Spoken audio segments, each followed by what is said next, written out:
Votre fidélité nous honore, messieurs et dames. Merci une fois de plus de l'attention que vous nous accordez dans cette émission de Entre elles, ça parle. Aujourd'hui, on vous apporte un tout autre sujet et qui va cadrer avec la médecine. Et vous n'êtes pas sans ignorer qu'il y a peu de jours en République démocratique du Congo, une vidéo devenue virale a entraîné beaucoup d'encre et de salive. Et dans cette émission, on va essayer de décortiquer et de rallier quelques arguments avec notamment les professionnels de la santé, mais aussi une opinion neutre sur ce plateau. Mais tout d'abord, je n'oublie pas la grande équipe technique qui me transporte jusque chez vous à la prise de vue.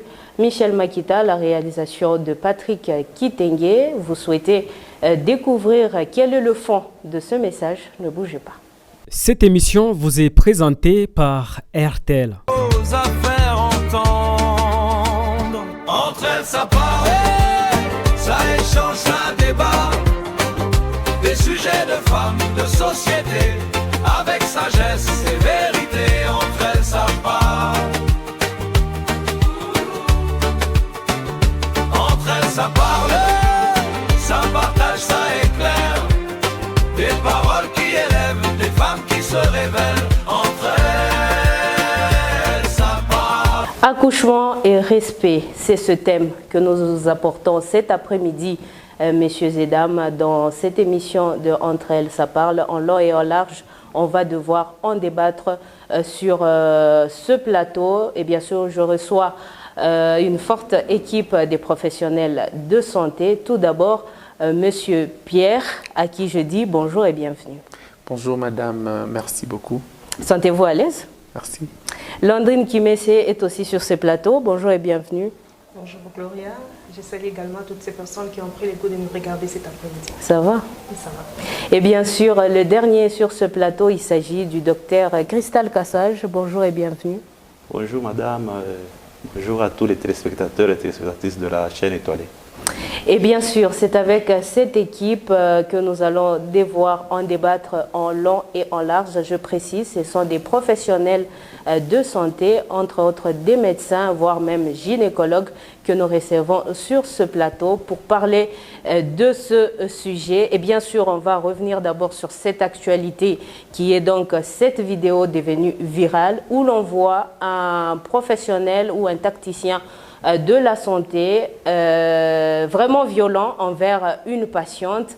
Alors, en tant que médecin, je m'adresse au docteur, bien sûr, docteur Pierre. Pensez-vous que c'était un comportement honorable de la part de ce tacticien de médecine? Je ne suis pas gynécologue, je suis médecin, œuvrant à l'hôpital public des références tertiaires Johnson Tindoué dans le service de gynéco-obstétrique. Okay. Alors, pour répondre à la question, c'est vrai qu'au cours des échanges, on aura peut-être à argumenter, mais de manière brève, on n'a pas encouragé ce qui s'est passé, bien que c'était quelque part selon les explications, les justifications fournies par le médecin. C'était pour un objectif bien précis, mais c'est vrai que humainement parlant, il est parti au-delà de tout ce qu'il pouvait faire, bien qu'il était en train de poursuivre un objectif qui était celui de sauver une vie qui était en danger. Docteur Cristal Cassage, je ne sais pas, pensez-vous que c'était un comportement honorable de la part de ce médecin, même si on souligne qu'il devrait agir sous le coup de l'urgence? En tout cas, d'emblée, nous tous, quand nous avons vu la vidéo, nous n'avons pas apprécié parce que le comportement n'était pas honorable. Mais après des explications, on a compris, mais en fait, dans la psychologie, même médicale, même une psychologie normale, je pense qu'il ne pouvait pas aller plus loin là où il est parti. Landrine Kimessé, sur ce plateau, tu représentes l'opinion neutre, tu représentes tous ceux qui nous suivent à la maison. D'après toi, je ne sais pas ton argument, peut-être que tu vas te joindre à l'argument des professionnels sur ce plateau, ou alors tu as un autre son de cloche. Personnellement, moi, quand j'ai vu la vidéo, j'étais choquée. Pourquoi? Parce que je me suis dit, si c'est par ça que nos mamans passent pour que nous, on soit là, en tout cas, c'est pas bien. Pourquoi est-ce que ça fait mal déjà? Parce que la question que je me pose d'abord, c'est pourquoi filmer? C'était quoi l'objectif? Même si le docteur a dit il fallait filmer en cas de mort, il fallait présenter cette vidéo. Mais pourquoi publier cette vidéo? Là, c'est dénigrer la femme. Voilà pourquoi moi, je me suis dit c'est la femme qui a été victime dans cette affaire. Et si, comme le docteur lui-même l'a épinglé, pour dire qu'il a fait pour sauver la vie, mais si c'est de cette manière que nos mamans qui parlent à chaque fois à la maternité, mais ce sont des choses qu'il faut décourager. Moi, je me dis, les personnes qui ont sacrifié cette génération, qui nous ont sacrifié, nous, ce sont nos mamans. Parce que, à entendre beaucoup, elles disent, ça n'a pas commencé avec elle. Et ça, c'était pour sauver sa vie. Moi, ce qui fait mal, il y a certaines qui encouragent, donc, qui est du côté du docteur pour dire qu'il fallait passer par là, pour, je ne sais pas, pour sauver la vie. Là, je ne suis pas contre. Le docteur, oui, l'idée, c'était de sauver la vie de la jeune femme. C'est pas mauvais. Mais la méthode qu'il a utilisée pour sauver cette vie, moi, je trouve qu'il a été tellement violent envers la fille. Parce que c'est sa première fois de mettre au monde. Et moi, qui envisage de devenir mère demain, déjà, j'ai peur. Pour moi, je me dis, les jours où je vais aller là-bas, parce qu'on ne maîtrise pas les choses, peut-être qu'elle n'a pas été préparée. Parce que moi, je me pose la question, pourquoi est-ce que nos mamans partent? Là, on appelle kipi-moi tout le temps. C'est pour être préparé. Mais quand ça ne va pas, il y a, je sais pas, il y a d'autres méthodes qu'il faut utiliser, mais pas, il a été tellement violent envers la femme que moi, en tout cas, je n'apprécie pas personnellement. Moi, quelles que soient les raisons que le docteur a avancées, moi, je ne suis pas d'accord avec lui. Et cela, Landrine, me pousse à m'interroger sur le serment d'Hippocrate que nos médecins ont l'habitude de prester à chaque année, chaque fois, pour enfin exercer leur métier. Docteur Cristal Kassage, que dit concrètement ce serment que vous avez prêté pour sauver de vie? En fait, moi je suis pharmacien et le pharmacien prête le serment de Galien, le médecin prête le serment d'Hippocrate. Mais en fait, les deux serments, si nous voulons juste résumer, c'est la priorité, c'est le malade, la priorité, c'est sauver la vie dans les deux sens. Voilà. La méthode, certes, elle a été un peu brutale. Le médecin pouvait tenter, mais nous ne savons pas bien les circonstances, nous ne savons pas bien les réactions de la femme. Moi, j'essaie une fois de mettre un peu à la place du médecin. La femme était transférée. Après l'avoir transférée là-bas, il fallait la prendre en charge. Après cet accouchement, elle était en train de saigner. Et là, peut-être, c'est les minutes qui comptent. Chaque minute, chaque seconde compte parce qu'elle est en train de saigner abondamment. Peut-être c'est ce qui a poussé le médecin à réagir de cette façon, bien que nous n'apprécions pas ce qu'il a fait. Docteur Pierre, peut-être que vous, en tant que médecin, vous allez nous expliquer concrètement ce que dit le serment d'Hippocrate par rapport à la dignité des patients. Merci beaucoup, encore une fois, pour la parole. Je pense qu'avant que je ne parle de ce que le serment dit, je peux revenir sur la réaction de notre ami avec nous sur le plateau. C'est vrai, nous comprenons son souci. Elle vient d'exprimer son mécontentement par rapport à ce qu'elle a vu. C'est très clair. Et je l'ai entendu dire que maman a dit « Shibote banatupikaka ». Il faut juste savoir faire la part de choses entre kupika et aider. C'est peut-être que le fait que peut-être maman peut utiliser ces mots, shibote banatupikaka, que vous pensiez que vraiment, chaque fois que la femme est en salle d'accouchement, elle reçoit des gifles ou de coups, je ne sais pas moi, peut-être à la hauteur de ce qu'on a vu. Et ce n'est pas forcément ça. Ce n'est pas forcément ça. Il fallait peut-être poser la question à maman Binekala Kadje. Maman pouvait expliquer peut-être les termes Banatupikaka autrement. Et vous aviez évoqué l'affaire de Kipimo. C'est là que c'est important. Je profite, comme je suis sur le plateau, pour que nous puissions lancer un message clair. Vous savez, on peut se dire qu'on part suivre le kipimo ou les consultations prénatales, mais nous devons aussi miser sur la qualité de ces consultations prénatales. Parce qu'actuellement, toute femme enceinte peut se retrouver devant n'importe qui. Une fois qu'elle se présente devant la personne te dit voilà, kipimo, c'est tout. Moi, quand je suis en train de parler sans connaissance de cause, nous recevons des dames qui nous viennent clairement à Sendwe. Vous trouvez quelqu'un qui vous dit qu'elle a suivi kipimo, mais quand vous commencez à demander les éléments importants qui devraient être fournis par rapport à ces consultations prénatales, on ne trouve rien. Mais alors, dans la tête de cette dame, elle s'est dit, voilà, je suivis les kipimo. Mais est-ce qu'elle a suivi kipimo? Voilà que c'est important. Comme vous venez de dire tout à l'heure, vous êtes en train d'aspirer devenir maman. Donc, ça doit juste vous éveiller. Vous devez savoir que vous devez suivre les consultations prénatales de qualité. Parce qu'au cours de ces consultations prénatales de qualité, vous aviez une préparation. On devait préparer une femme. La femme qui doit s'accoucher, surtout pour la première fois, elle doit être préparée, elle doit savoir que ça fait mal de donner naissance. Elle doit savoir que tout se passe lors de l'accouchement, tout n'est pas aisé. C'est pourquoi vous allez comprendre avec moi tout de suite qu'une maman ou une dame qui n'a jamais donné naissance, elle a la facilité de talocher ou de taper sur les enfants d'autrui.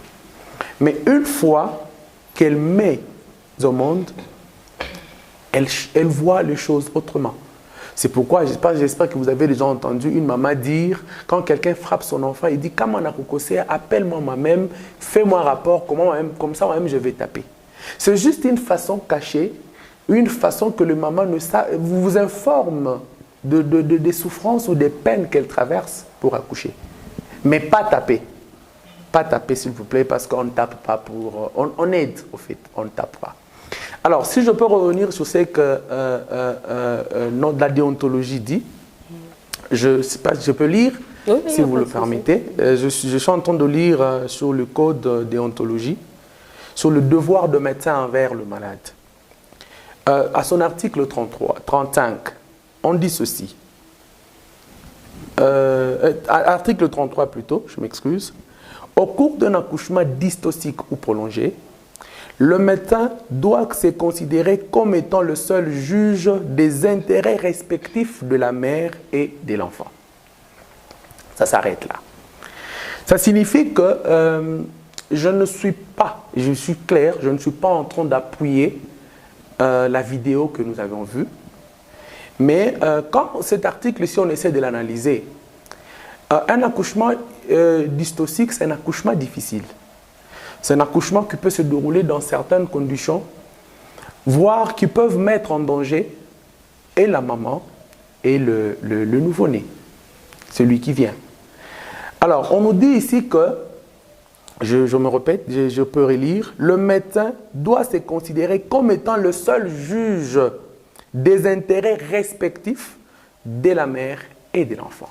Pas de l'intérêt du médecin, de l'intérêt respectif de la mère et de l'enfant. Ça signifie qu'à un certain moment, quand on se rend compte qu'il y a deux vies qui sont en train d'être menacées, c'est le médecin qui est juge. Il va se dire, non maintenant, ici, là, je dois faire de mon mieux pour sauver les deux vies. Les deux vies doivent être sauvées.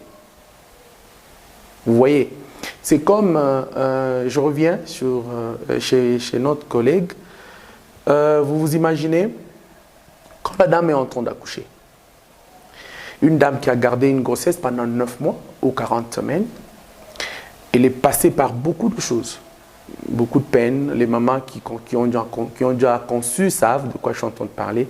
La grossesse, c'est pénible au fait, avec tout ce qu'il y a, des petits mots, avec des malaises et tout et tout. Maintenant, vous vous imaginez, lors de l'accouchement, cette maman doit perdre son nouveau-né. Pourquoi ? Parce que comme l'accouchement n'est pas aisé, l'accouchement est douloureux, s'il vous plaît. Et il arrive à un certain moment, la dame, quand elle est en train de pousser, vous l'accompagnez, elle doit pousser, l'enfant doit sortir. Il arrive à un certain moment, elle bloque ses jambes. Vous vous imaginez quand elle bloque ses jambes et l'enfant n'est pas encore dégagé ou l'enfant n'est pas encore expulsé, l'enfant court un danger. avec risque même de mourir. Et de là, on parle d'une mort intrapartale. Et si ce décès est arrivé, la responsabilité est sous les épaules du médecin et sur les épaules du médecin. Et même sa conscience, la conscience du médecin, il va se dire, mais, et même la conscience, et même toute la famille. Parce que quand la femme entre dans la salle d'accouchement, toute la famille est dehors, en train d'attendre, en train d'attendre qu'un cri puisse sortir pour rendre heureux tout le monde qui est dehors. Maintenant, vous vous imaginez, parce qu'on doit se dire, voilà, elle est là, l'enfant est en train de venir, et voilà que la dame a bloqué ses jambes, et l'enfant meurt. Vous vous imaginez? Ça sera une perte énorme pour la dame d'abord qui a gardé cette grossesse pendant 9 mois, pour toute la famille qui était en train d'attendre recevoir ce nouveau bébé qui venait. Et aussi, il y a une responsabilité chez les médecins. Parce que quand la dame vient, elle est en salle de travail, on ne l'observe pas seulement comme ça jusqu'à ce qu'elle va accoucher. Nous avons des documents, nous avons des fiches, nous avons notamment un partogramme. Quand elle vient, on la reçoit, on l'examine. Le partogramme, c'est une fiche qui nous permet de faire le suivi de la parturition du travail. On doit mettre le régime contractile. On doit mettre, après avoir mis les identités de la dame et tout ce qui va avec, on met les régimes contractiles. On doit mettre le BSF. Le BSF, c'est le battement du cœur fœtal. Nous avons des appareils, soit on peut utiliser le Doppler fœtal, soit on peut utiliser le fœtoscope d'Épinard. Nous prélevons le BSF. Et nous écrivons sur cette fiche-là, sur ces partogrammes, l'heure. On écrit l'heure de l'examen. On écrit, il y a plusieurs éléments qui sont repris dessus. J'ai essayé de citer seulement ça. Et puis on doit prendre le cervicogramme donc, par rapport à l'évolution de la dilatation du col et tout. Et tout ça, on les met sur la fiche. Maintenant, vous vous imaginez quelle explication moi je vais fournir pour ces décès-là? Je vais fournir quelle explication? L'enfant a bien évolué depuis l'entrée de sa maman. Parce qu'après chaque 1 heure, qu'on doit remplir le partogramme. Et on met le BSF de chaque 1 heure. Et nous avons des limites de ces BSF-là. Nous connaissons quand est-ce que nous pouvons agir. Si le BSF est au-delà des 160, par exemple, des 160 battements à la minute, on se dit que l'enfant est en train de souffrir. Il y a quelque chose qui ne va pas. Et nous devons intervenir. On peut intervenir autrement. C'est vrai que nous avons des appareils, comme étant le CTG, que nous mettons là-bas, qui nous permet aussi de vérifier certaines choses par rapport à la décélération ou à l'accélération.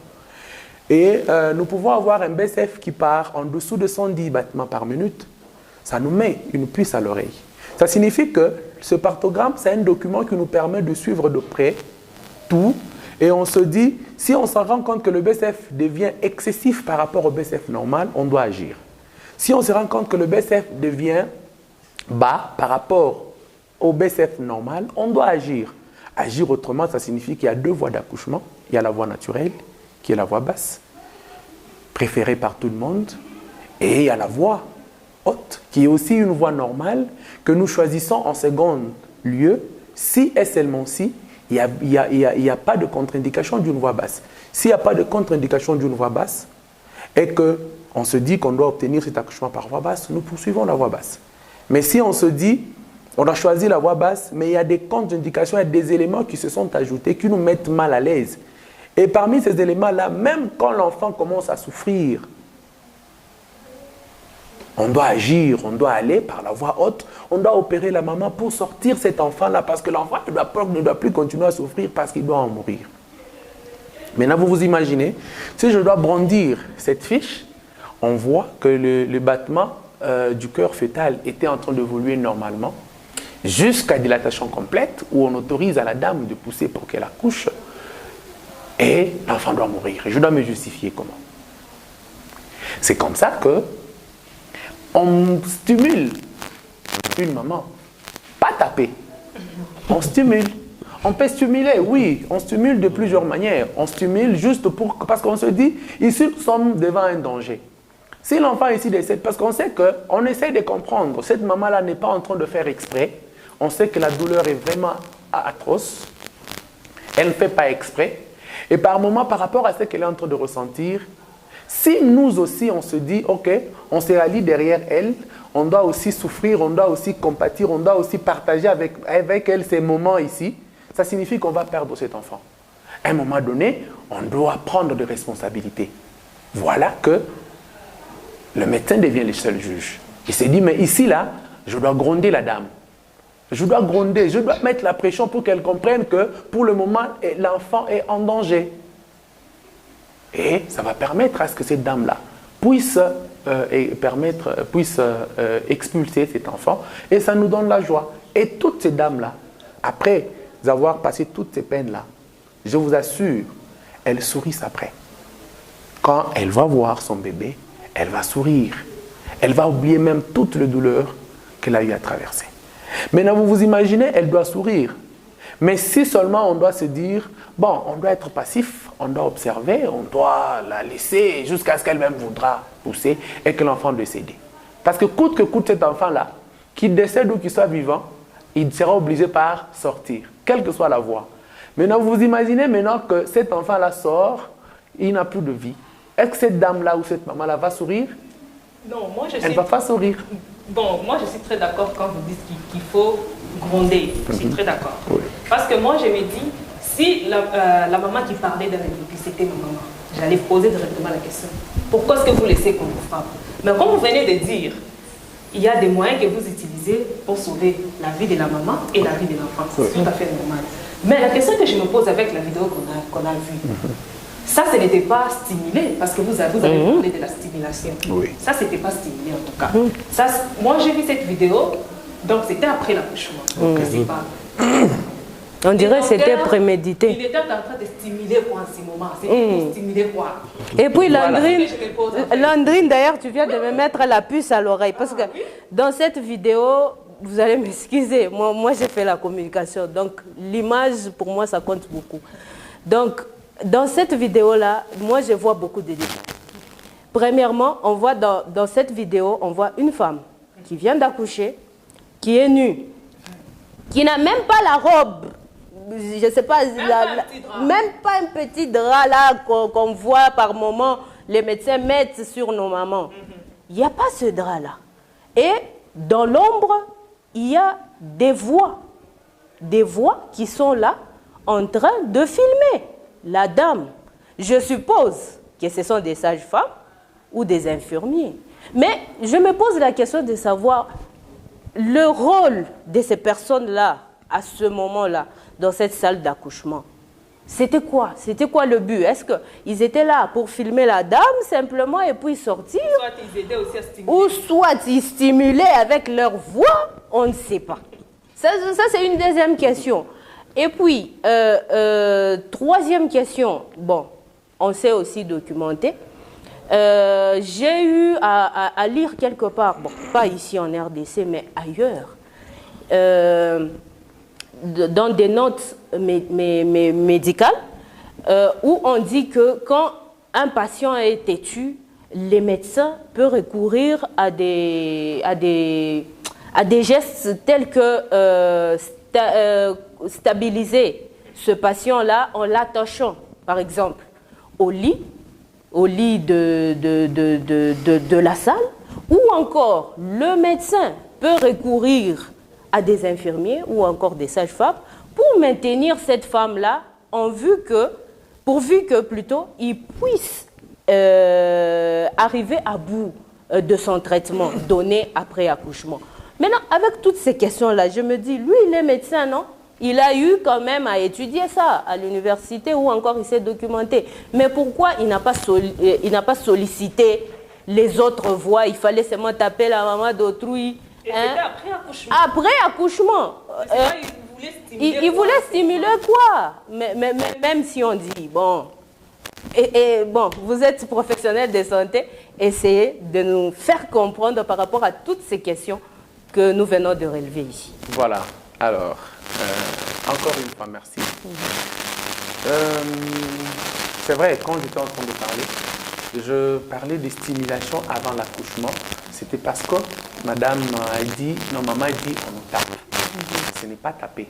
C'est pourquoi j'ai dit que c'était stimulé. Et je vais donner un exemple concret par rapport à l'expulsion qui est immédiate. Et puis, la dame s'en empêche que l'expulsion puisse avoir lieu avec risque de perdre son nouveau-né. Maintenant, dans ces contextes, nous avons un autre contexte, c'est la vie. Comme je venais de vous dire, je viens de lire tout à l'heure, la vie, le médecin est le seul juge pour atteindre l'objectif. Et c'est quoi l'objectif? C'est de sauver la vie et de l'enfant et de la mère.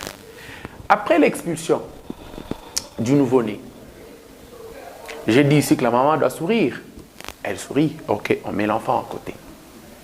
Cet enfant qui vient de naître a besoin de sa maman pour grandir, a besoin de la chaleur de sa maman, a besoin de sa maman. Mais maintenant, ce n'est pas parce que l'enfant a été expulsé que nous devons négliger la maman. Que nous devons négliger la maman.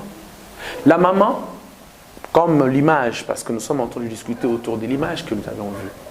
Pour commencer, on ne dit pas qu'on encourage le fait qu'on est filmé. On ne dit pas que cette équipe, comme vous venez de dire, cette équipe était là en place pour filmer seulement. Non. Je ne sais pas si vous avez suivi ce procès, parce que moi j'ai eu quand même la chance de suivre le procès. Si vous avez eu la chance, si vous avez suivi le procès, vous allez comprendre que le docteur David était le dernier médecin ou la dernière personne qui avait fait face à cette dame-là. Donc cette dame-là a accouché à l'absence de docteur David.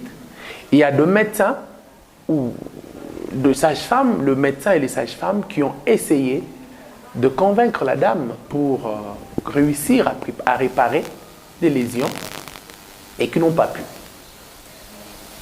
Ça signifie que tous ces gens-là, quand le docteur est venu, il s'est dit, mais voilà que nous sommes devant cette responsabilité. Et il a voulu utiliser certaines méthodes pour aider, bien que c'était quand même allé au-delà. C'est un être humain. C'était quand même parti au-delà. Mais il a usé de méthodes pour aider la dame. Parce que cette dame-là était en train de saigner.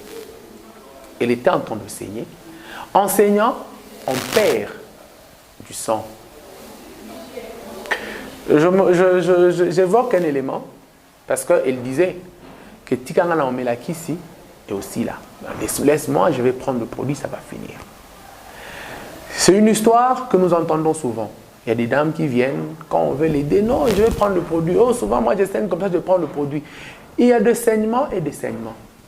Quand il y a saignement, parce que toute dame qui accouche, elle doit saigner par après.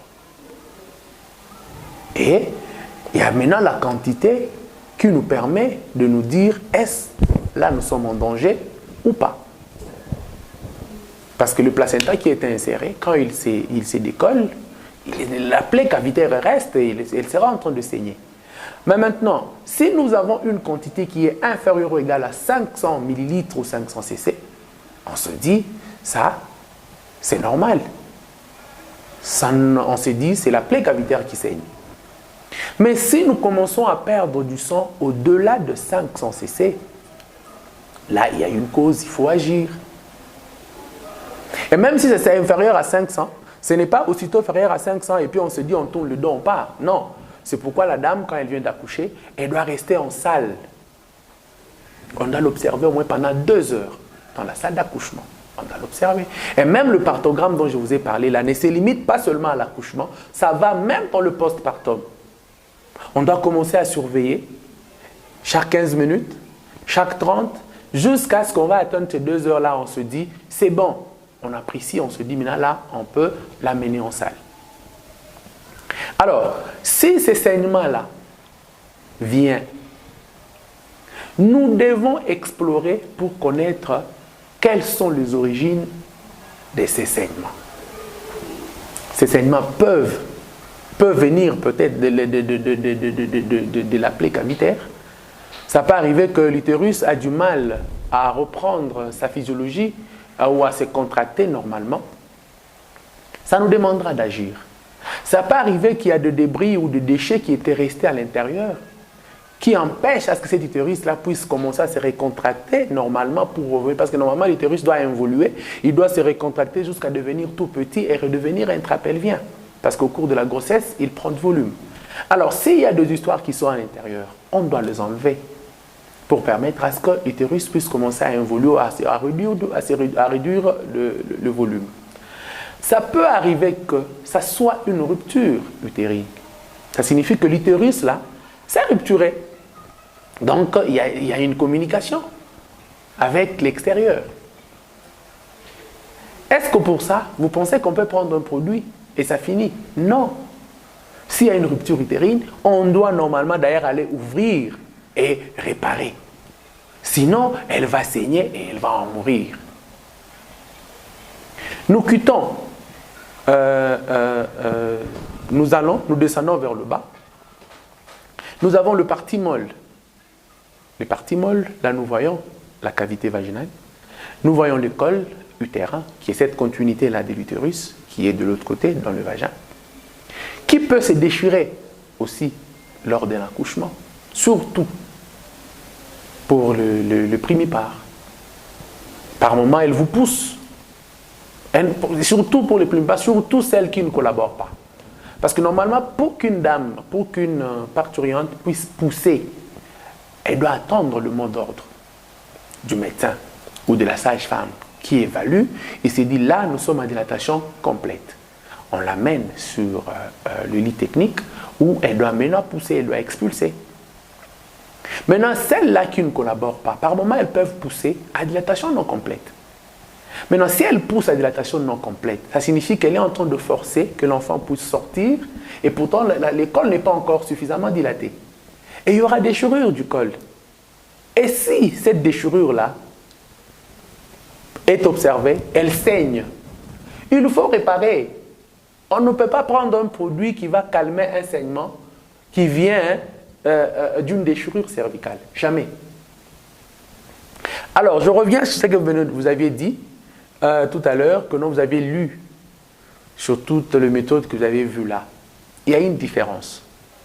Il y a une différence entre un patient qui est là, peut-être parce qu'il ne collabore pas, parce qu'il veut, vous voulez donner un produit, vous voulez donner une piqûre, vous voulez, on peut facilement l'immobiliser. C'est différent d'une dame chez qui nous devons examiner la déchirure cervicale. Parce que la déchirure cervicale, pour l'examiner, nous avons le matériel que nous utilisons. Nous utilisons des valves vaginales, que j'ai vu même les avocats en train d'appeler qu'ils avaient des objets contondants et tout. Non, nous utilisons des valves.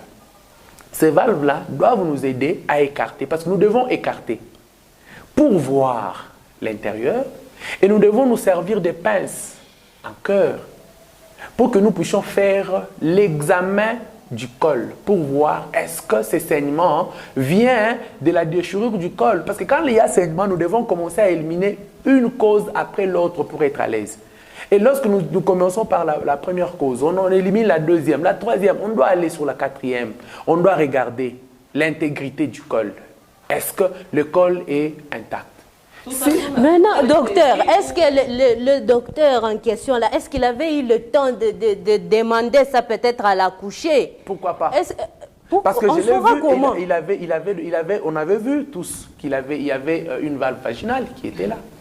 Le problème, c'est ce que je dis. Je suis en train d'arriver pour expliquer que maintenant, pour qu'on puisse examiner une dame comme cela, je reprends directement à votre question. Si elle est sous anesthésie ou sous narcose, là vous l'avez endormie, elle est déconnectée, vous pouvez travailler calmement. Alors pourquoi il ne l'a pas fait? Si, on va en arriver madame, si il n'y a pas d'anesthésie, je vous informe que cet examen forcément n'est pas obligé d'être fait sous anesthésie. Mais ça fait mal. Ça fait mal. Non, écoutez, si la dame collabore, elle peut collaborer. On fait comprendre que c'est pour ton bien que nous sommes en train de le faire. Si, je dis bien, si et seulement s'il y a le produit anesthésique, si et seulement s'il y a l'anesthésie, on peut facilement le faire. Sans oublier que cette anesthésie qu'on doit faire, ça doit s'ajouter sur le coût de sa prise en charge. Alors, on peut expliquer à la dame, c'est pour ton bien, tu es en train de saigner, on veut examiner. Et elle collabore. Une fois qu'elle collabore, elle vous permet, vous placez les valves. Les valves vaginales ne sont pas traumatiques. Leur bord est mou, ce n'est pas traumatique. Et on essaie de carter. Ce n'est pas qu'on doit ouvrir, on doit faire, c'est un écartement qui sera trop exagéré, non. C'est une dame qui était enceinte, qui a connu toute cette élasticité-là, qui s'est vue, parce que l'enfant qui sort est plus grand que cette ouverture que nous allons faire avec la valve. Et quand nous ouvrons, c'est de manière réfléchie, juste pour que nous puissions avoir accès au col, et puis nous prenons nos pinces en cœur, nous examinons pour voir si le col est intègre. S'il y a l'intégrité du col, nous allons regarder les autres parties molles. Est-ce qu'il y a des déchirures vaginales pour que nous puissions réparer? Alors madame, je vous remets une question. Est-ce qu'une dame qui ne collabore pas, même si vous la bloquez, comment? Vous pouvez réussir à examiner sa serre vaginale. Pourquoi n'est pas l'anesthésier? C'est ça ma question. Ça, c'est une deuxième question. Je reviens sur la première. Vous aviez dit, vous aviez vu en bloc.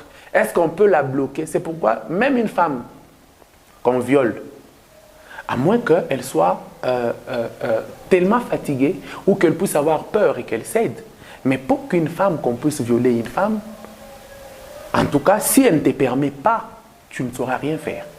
À moins que ce soit une imposition et qu'elle puisse paniquer, qu'elle puisse avoir peur, peut-être qu'elle soit fatiguée et qu'elle lâche, qu'elle vous laisse faire. Mais si une femme ne vous laisse pas faire, vous n'allez rien faire. C'est la même manière que même pour l'examen, on ne peut pas la bloquer, l'immobiliser, à moins qu'on se dise, ici elle n'a pas collaboré, nous basculons, nous cherchons l'anesthésie. Voilà ma question. Voilà, mais si l'anesthésie n'est pas disponible. Comment ça ne peut pas être disponible? Ce n'était pas l'opération, c'est un accouchement. Non, mais il faut tout prévoir, vous êtes médecin. Voilà. Donc, faut Voilà. Voilà. Nous sommes en train d'y arriver. C'est bien, vous évoquez. Vous évoquez anesthésie et tout et tout. Je vous assure que vous ne savez pas à quoi nous faisons face avec le métier que nous faisons. Donc ça signifie que il arrive, nous nous retrouvons dans certaines conditions, nous devons sauver des vies. Mais pas parce que nous avons tout le nécessaire qu'il faut pour que nous puissions sauver des vies. Quelque part,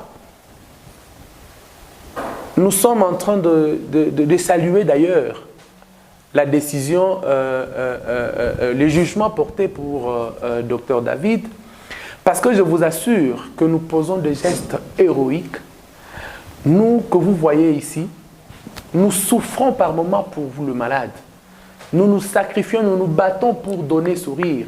C'est pourquoi par moments, parce que c'est ce qui est sûr, nous ne sommes pas appelés à nous amener chaque fois que nous faisons quelque chose, on vient, on se dit, voilà, on a fait ceci, on a fait cela. Vous êtes là, vous attendez seulement voir les résultats.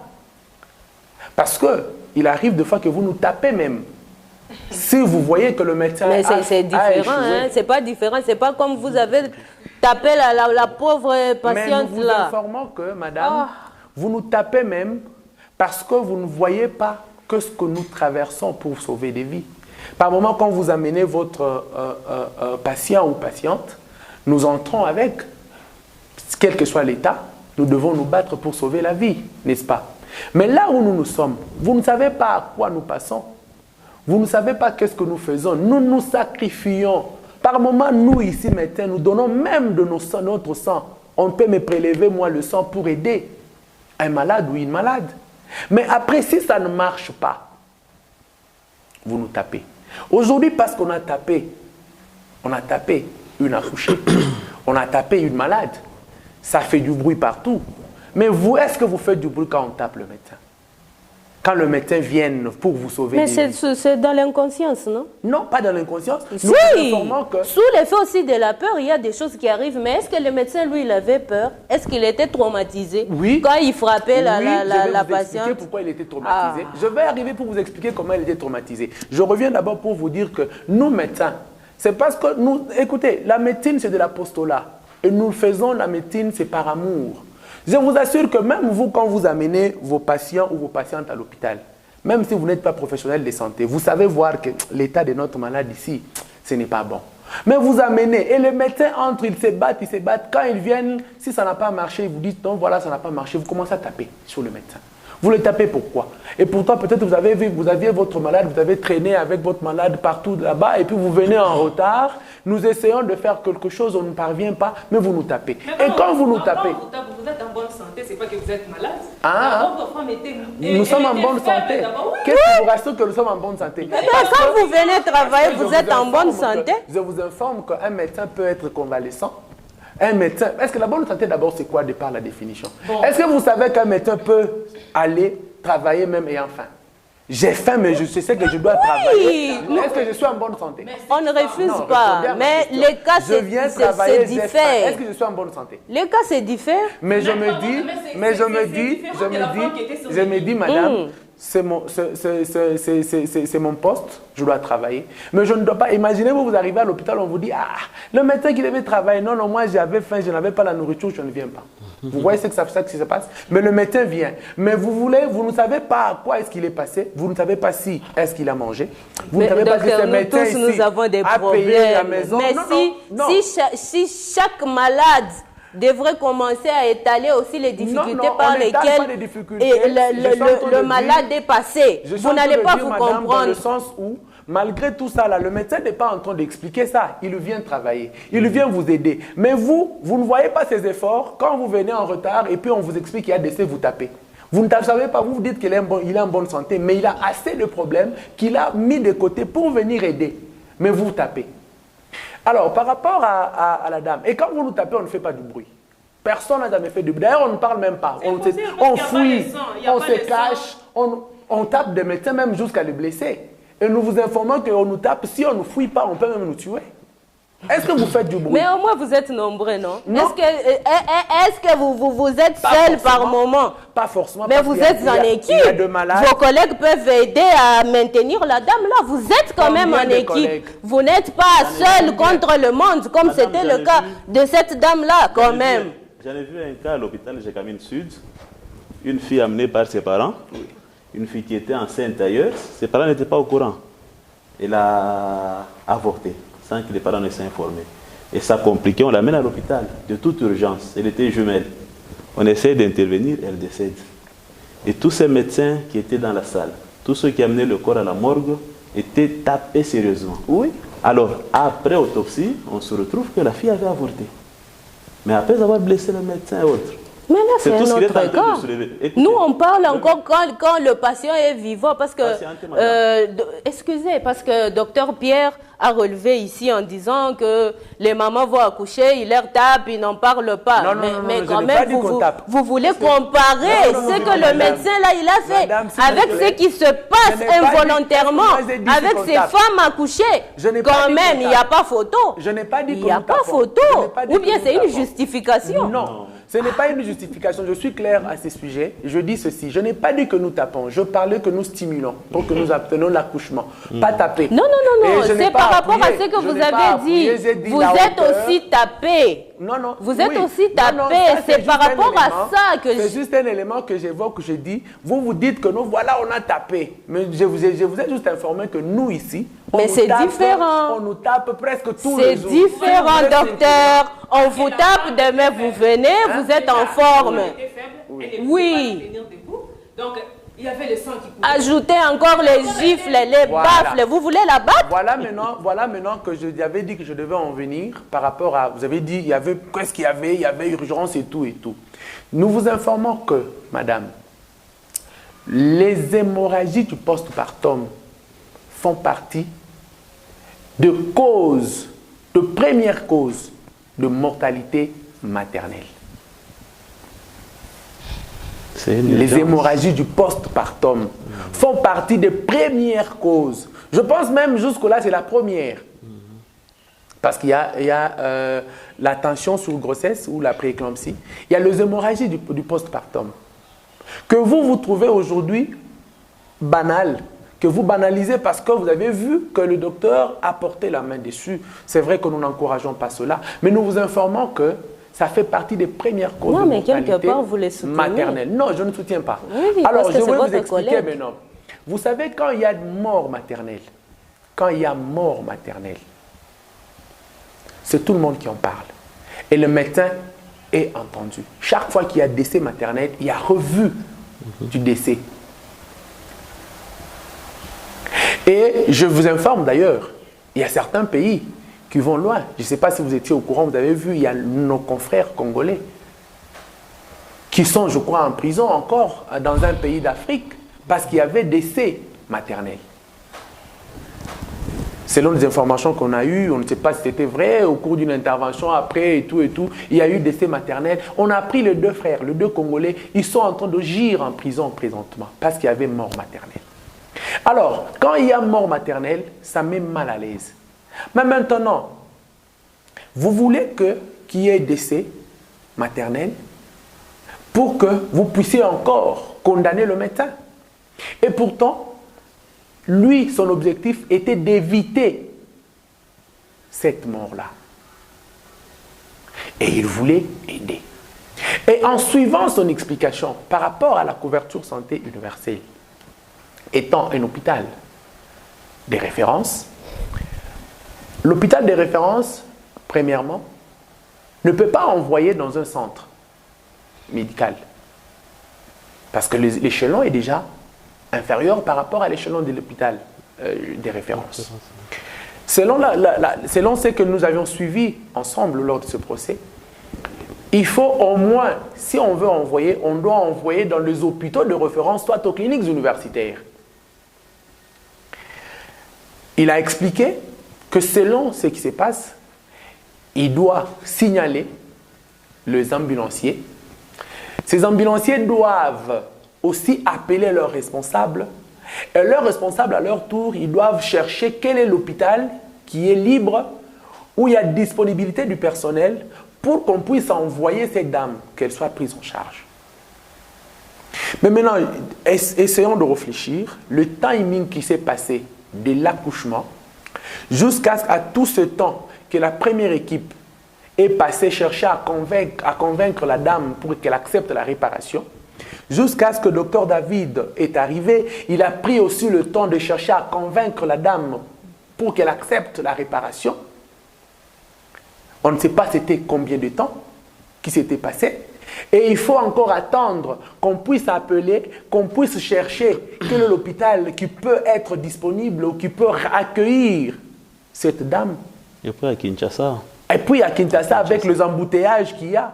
Est-ce que vous ne savez pas que cette dame-là, bien que nous ne sommes pas en train d'appuyer les gifles, vous ne savez pas que les gestes posés qui devrait aider à ce que sa vie soit sauvée, était plus important que la mettre dans l'ambulance pour qu'il puisse aller chercher un endroit où il pouvait traîner. Parce qu'on peut se dire, voilà, l'ambulance a l'accès.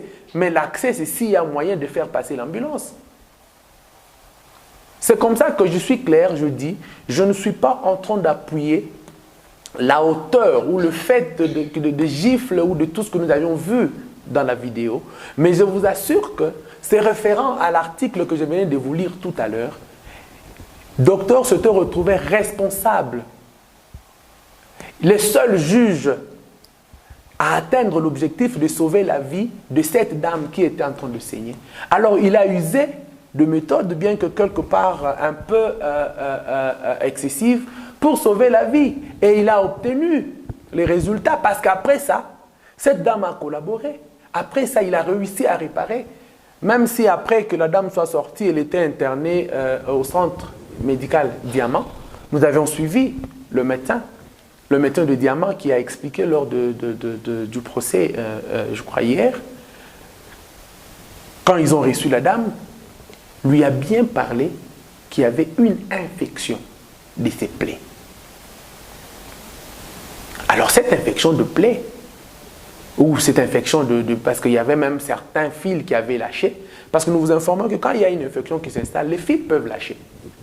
Il a bien dit qu'il y avait de fils. Ça signifie que le docteur David avait réussi au moins à réparer et à calmer l'hémorragie. Voilà que cette dame-là est en vie jusqu'à maintenant. Et lorsqu'on avait réussi, quand il est parti, le soin S'il y a eu une infection, ça signifie que l'infection avait une autre cause. Peut-être que la dame n'avait pas observé, comme elle n'aime pas collaborer, elle n'a pas observé la prise médicamenteuse, elle n'a pas pris ses antibiotiques. Et est-ce que le bain, l'hygiène était bien observée?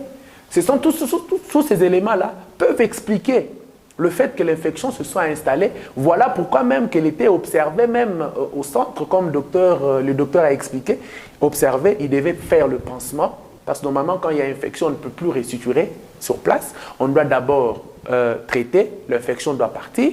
Et puis maintenant, on doit revenir maintenant chercher à raviver et à réparer. Donc, ça signifie que je pense que je suis clair dans l'explication que j'ai donnée. Merci beaucoup, docteur. Bon, vous êtes clair.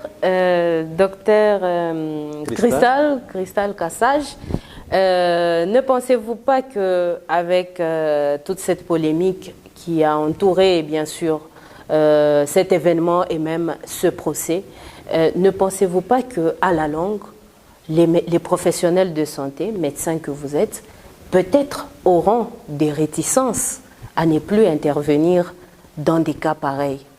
Pour cause, peut-être ils vont se dire, si j'interviens brutalement, peut-être que j'aurai aussi droit au même sort. Est-ce que vous pensez que ça ne va pas impacter le moral des professionnels de santé que vous êtes? En tout cas, merci pour la parole. Vous avez complètement raison. C'est la crainte que nous tous nous avions avec l'issue de ce procès. Si l'issue était néfaste et que le médecin était très condamné, avait eu une peine qui est plus forte, je pense que les autres médecins devaient être vraiment contractés. Ils devront prendre beaucoup de précautions avant d'agir pour sauver. Mais je pense que comme ça a chuté, avec une petite condamnation avec sursis de 2 mois, tout ça, je pense que ça calme un peu les esprits. Mais c'est un procès qui a ouvert quand même les yeux à beaucoup de gens et à beaucoup de médecins. Je pense qu'il y aura quand même l'impact sur la prestation et la prudence de chaque personnel médical. Merci, docteur. Je ne sais pas si vous pouvez me permettre que je puisse le ajouter avant qu'on prenne Oui, l'antenne. j'ajoute en disant, je réponds à cette question. Je vous informe que nous, la médecine, c'est de l'apostolat. Nous avons prêté serment et nous sommes là pour sauver des vies. C'est pourquoi je vous ai dit que si vous saviez combien de fois on nous tape, on ne fait pas du bruit et on n'a jamais arrêté de prendre en charge nos malades. Sachez que, quelle que soit l'issue, même si l'issue était néfaste par rapport à ces procès, soit on devrait fermer alors les hôpitaux. Mais aussi longtemps qu'on ne devrait pas fermer les hôpitaux, nous devons toujours travailler avec conscience et nous devrions sauver les vies de nos malades. Nous ne pouvons jamais arrêter des malades. Parce que nous vous informons que même des malades, même là, ils nous agressent. Mais on n'a jamais dit parce que tu nous agresses, on t'abandonne. Non. Nous voyons l'intérêt, on comprend qu'il n'est pas en train de comprendre par rapport à tout ce qui se passe. Ça signifie que même si l'issue était néfaste, même si l'issue était défavorable, on devait toujours continuer à prendre en charge correctement nos malades. Landon Kimese, comme je le disais, tu représentes une opinion sur ce plateau et même les futures mères en devenir. Est-ce que tu ne penses pas que cet événement aurait pu traumatiser celles qui ne connaissent pas encore la réalité en salle d'accouchement et peut-être qui peuvent se dire, peut-être quand ça sera mon tour, ça sera aussi pareil. Est-ce que cela crée une forme de traumatisme dans la tête de ces futures mères qui nous suivent? Déjà, personnellement, moi, ça m'avait beaucoup traumatisée parce que je me suis dit, la petite fille, parce qu'on a dit qu'elle était mineure, la petite fille qui n'a que, je ne sais pas si c'est 16 ans, 17 ans, dans la salle d'accouchement, elle est tapée comme ça. Mais moi aussi, à mon tour, je me dis, parce que nous, on n'a pas encore d'expérience. Peut-être qu'il y a des choses qu'on va nous dire là-bas qu'on ne saura pas mesure de respecter. Donc moi aussi, je me suis dit, ce sont les méthodes qu'ils vont utiliser pour que j'ai aussi mon enfant dans les mains. Et c'est là, moi, beaucoup traumatisé. Je me suis dit, ah, donc je dois me préparer à ce genre de choses. En tout cas, les docteurs m'ont traumatisé. Donc moi qui a la vision, qui aspire beaucoup à avoir des enfants. 12 enfants. Comment est-ce que je peux avancer?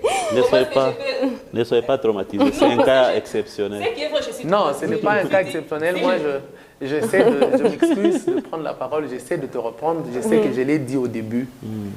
suivez des consultations prénatales de qualité. En tant que femme, si on reçoit une préparation, on sait que... N'est-ce pas que tu as dit que maman t'a dit qu'on tape? N'est-ce pas, madame? J'ai ramassé ça dans la rive. Voilà. Et je m'excuse, je vous ai tutoyé. Alors, il faut suivre les consultations prénatales de qualité, être préparé. Ne partez pas dans une pharmacie ou dans un kiosque. Quelqu'un vous dit non, docteur, toi tu commences à rester là-bas jusqu'à ce que tu vas accoucher. Non, cela nous pose des sérieux problèmes. Des sérieux problèmes. Suivez des consultations prénatales de qualité. Allez dans des hôpitaux. N'allez pas, parce que tout le monde, il y a des gens aujourd'hui, quelqu'un peut avoir sa maison, il se dit, bon, je peux avoir l'argent, je peux me payer quelques produits, il a une pharmacie et derrière il y a un lit, et tu viens là-bas, nous chantons de suivre des consultations prénatales. Non. Allez à l'hôpital. Nous avons l'hôpital Sendwe qui est là. Nous faisons un bon boulot. Mais venez. Venez, nous allons vous recevoir, vous allez et puis vous serez préparés. Vous êtes préparés, vous vous dites, non, voilà, madame, ça fait mal lorsqu'on accouche, tout ceci peut arriver. Là, vous n'allez jamais dire que si moi j'allais, on me demandait de faire autre chose que moi je ne sais pas et je refuse, la même chose peut m'arriver. Non, ça ne peut pas t'arriver déjà que chez nous, on ne le fait pas. Mais le fait seulement que vous soyez préparés en avance, que nous, voilà, quand on vous demande de faire ça, faites-le. Quand on vous demande de faire ça, c'est pour votre bien. Vous n'allez pas refuser. Pourquoi vous allez refuser? Oui, c'est essentiel. Dandrine un peu rapidement parce qu'on est déjà là. J'ai parlé de ça par une grande sœur qui m'a déjà précédé. Mais je me suis dit, cette fille, peut-être qu'elle n'a pas été préparée. Oui, elle était déjà vénère. Mais moi, ça m'a beaucoup traumatisée. Voir la dame qui n'avait pas d'habit, avec le sang, et puis il y a un docteur qui soulève la femme, on dirait un petit bébé, c'est genre en train de... En tout cas, moi, ça m'a beaucoup traumatisée. Mais comme le docteur venait de m'expliquer, donc je dois... Et même par rapport à filmer, s'il vous plaît. Vous avez dit, ce n'était pas le médecin qui ont filmé, ni encore moins des sages-femmes. À l'hôpital, nous avons des stagiaires. Il y a des gens qui étudient et qui partent faire le stage parce qu'ils doivent apprendre. Nous sommes tous passés par cette étape. Un stagiaire ne comprend pas les choses de la même manière que le praticien, que les autres. Le stagiaire filmait, ok? C'est vrai que le docteur avait demandé, il avait dit filmer. Parce que, et d'ailleurs, si vous avez remarqué, quand le docteur a dit filmer, ces gens-là, ils avaient déjà commencé à filmer avant. Alors, il avait dit filmer et il a expliqué que c'était la preuve, au cas où il y a décès maternel, il devait brandir, voilà, la dame refusait. Vous avez compris? Mais maintenant, par rapport à ces stagiaires-là, c'est un stagiaire qui ne connaît rien par rapport à la déontologie, qui ne connaît rien. Bon, quand il est parti, peut-être qu'il a montré à quelqu'un, regarde, hey, il a mis sur son statut, peut-être que la personne prend. Ce ne sont pas de personnels médicaux qui sont en train de travailler, qui se sont permis de faire ça. Non. Toutes ces personnes-là, alors... Et est-ce que vous pensez que le docteur avait dit filmer, poster? Non. Bon, d'ailleurs, on retient que dans une salle où c'est censé être intime, il y a quand même des gens qui y entrent avec les appareils. Donc, moi je considère la salle d'accouchement comme un bloc opératoire. Donc, ce n'est pas censé qu'il y ait des appareils qui doivent, comme des téléphones, comme des caméras, par exemple. Alors, cela va nous pousser encore à nous interroger sur comment ils sont arrivés à entrer dans cette salle-là. Même s'ils sont stagiaires, est-ce qu'ils sont censés entrer avec leur téléphone dans une salle d'accouchement, par exemple, pour faire quoi? Normalement, non. D'ailleurs, ça va distraire, non? Normalement, non. Mais à un moment donné, quand nous, on est là, on ne peut pas se donner le travail de commencer chaque fois que le stagiaire entre. Peut-être par rapport à cette situation qui est arrivée. Mais vous êtes leurs encadreurs, cette situation qui est arrivée. Vous êtes leurs encadreurs. Vous devez déjà les redresser avant qu'ils ne soient trop tard. Je suis tout à fait d'accord avec vous, madame. Là, vous avez totalement raison. C'est comme ça que cette situation venait encore d'éveiller ces côtés-là. Et nous sommes comme chez nous, ces jours-là, en tout cas depuis cette situation, nous sommes en train de veiller sur l'entrée des téléphones en salle de naissance, en salle d'accouchement. Parce que par moment, on peut être là, le stagiaire en train de surveiller et tout. Par moment, on se sert aussi des téléphones pour peut-être utiliser le chrono, pour prendre les régimes, pour prendre les trucs et tout, si nous n'avons pas tout ce qu'il faut à notre portée pour que nous puissions travailler. Mais lorsque cette situation arrive, on se rend compte que l'usage du téléphone est parti dans le côté négatif. Je pense que nous sommes déjà en train de veiller pour que prochainement cette situation ne puisse pas arriver pour ternir l'image de nous, vos humbles serviteurs. Et moi, Landrine, apparemment, on ne va pas finir. Parce que le docteur David, Il s'est présenté seul. Moi, je me dis, toute cette équipe et les gens qui ont publié la vidéo, quand même, devaient être sanctionnés par l'État parce que... Pour que ça serve de leçon. Donc ça, c'est la justice. Ça, ce n'est plus... Ça, ce n'est Et plus puis, il n'a ce pas n'est plus cité la leur médecine. nom, hein, on retient ça. Il n'a pas cité leur nom. Non, mais est-ce qu'il connaît? Il a préféré... Il a bien dit, le stagiaire, il ne le connaît pas. Il ne le connaît pas comment. Non, Il travaille avec eux. Il ne le connaît pas comment. Quand ils viennent, nous ici, parce qu'il y a deux stagiaires, Mais il les connaissait de S'il visage. vous plaît, il y a deux stagiaires en médecine. Il y a les stagiaires qui sont de l'ISTEM. Il y a les stagiaires de l'ITEM. Il y a deux sages-femmes qui viennent. Est-ce que le médecin doit être là pour commencer à retenir le nom et les visages de tout le monde, tous stagiaires? Mais il peut quand même connaître leur prénom. Ça n'exclut pas. Est-ce que vous pouvez travailler seulement avec des inconnus? Bon, Non, docteur. Par exemple, comme nous sommes là, sur un plateau, on voit seulement quelqu'un qui entre, il s'assoit. Et on le laisse. Non. On passe avec lui l'émission. Mais c'est la même chose. Vous devez veiller sur l'hôpital, ça. il y a l'administration. Voilà. Il y a d'abord la barrière. La barrière qui est là, il y a deux gardes qui doivent savoir qui entre et qui sort. Il y a deux badges, il y a des macarons qu'on donne aux stagiaires. Ils sont porteurs de leurs macarons. Il doit s'informer. Mais le temps que le médecin doit être là pour commencer à vérifier le nom de telle personne.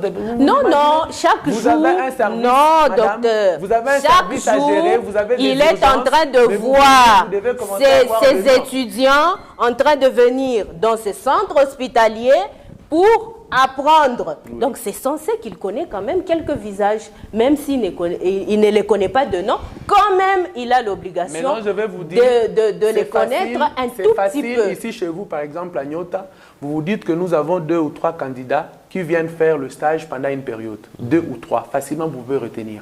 Mais à l'hôpital, docteur, c'est que vous encadrez dans vos salles d'accouchement. Comment vous ne pouvez pas ne pas les connaître? C'est là que je m'inquiète. Nous pouvons avoir une centaine d'étudiants qui font de roulement. Il y a ceux-là qui travaillent aujourd'hui, ceux-là qui travaillent demain. Et puis le médecin travaille selon l'horaire. Ça peut arriver que le jour qu'ils ont travaillé hier, moi je n'étais pas là.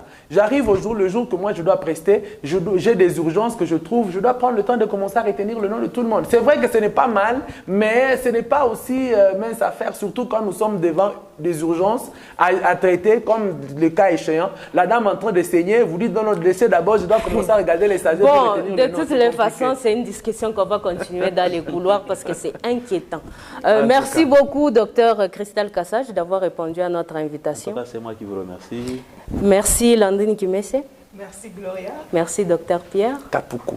Kapuko, merci d'avoir répondu à notre invitation et je remercie la grande équipe technique qui m'a permis d'arriver jusque chez vous à la prise de vue. Michel Makita, la réalisation de Patrick Kitenge. Entre elles, ça parle revient la semaine prochaine avec le même et réel plaisir. D'ici là, portez-vous bien. Au revoir. Entre elles, ça parle, ça échange, ça débat. Des sujets de femmes, de société, des affaires entendre. Entre elles, ça parle, ça échange, ça débat. Des sujets de femmes, de société, avec sagesse et vérité. Entre elles, ça parle. Entre elles, ça parle, ça partage, ça éclaire. Des paroles qui élèvent, des femmes qui se révèlent. Cette émission vous a été présentée par RTL.